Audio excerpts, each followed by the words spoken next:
A massive blizzard has torn through Iqaluit and shut down essential services like water delivery and waste management. Environment Canada issued a severe weather alert Wednesday.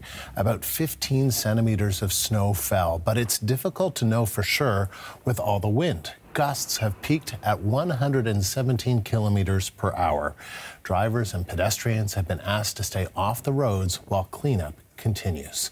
For more on the blizzard, we bring in the CBC's TJ Deer live in Iqaluit. So TJ, what's the latest up in Iqaluit right now?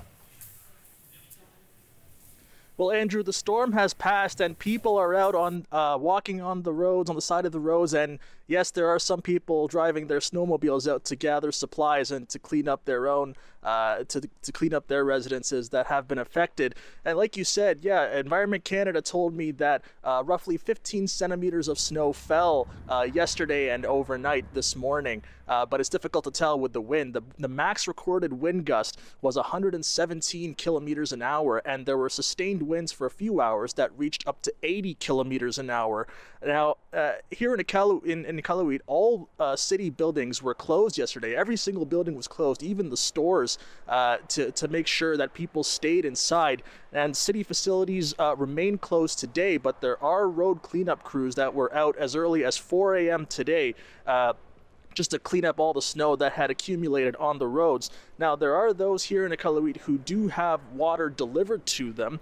They're being asked to save water as they're currently not getting water delivered to them right now. That being said, the city of Iqaluit is still asking residents to stay off the roads if possible, but clearly there are a lot of people who are out here buying groceries and just taking stock of the storm that happened yesterday. The city of Iqaluit said that they would be posting another update later on this afternoon.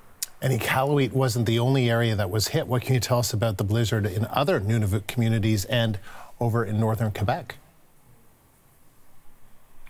Yeah, that's where actually the worst of the storm really originated. I spoke with an Environment Canada meteorologist who told me the storm actually started as an Alberta clipper and made its way east before making a hard turn left up to northern Quebec, which is the Nunavik region. And that's where we saw quite a bit of the similar conditions the day before on Wednesday. And that same meteorologist, her name is Terry Lang, she told me that that the storm moved its way up through Nunavut yesterday, and that's when we saw, some of the crazy images that we were seeing. So, sometimes the conditions were so bad you could barely see, your own hand if you stretched it out in front of you. But there are some communities here in Nunavut and in the Nunavik region in northern Quebec that are not out of the woods yet. Well, so they certainly experienced some blizzard conditions as well. There's still some ongoing blizzard warnings still on the east coast of Hudson Bay, but those should be easing today. So it's been a couple really impactful days across Nunavik and Nunavut as well. So that's the latest regarding this current system. Now, these storms are actually quite common in this part of the country. We see them, month after month, year after year during the winter conditions. Now, Environment Canada is recommending that people in those affected communities where there are still blizzard warnings in effect to remain inside until the storm passes. Andrew? TJ, thank you. That is the CBC's TJ Deer live in Iqaluit.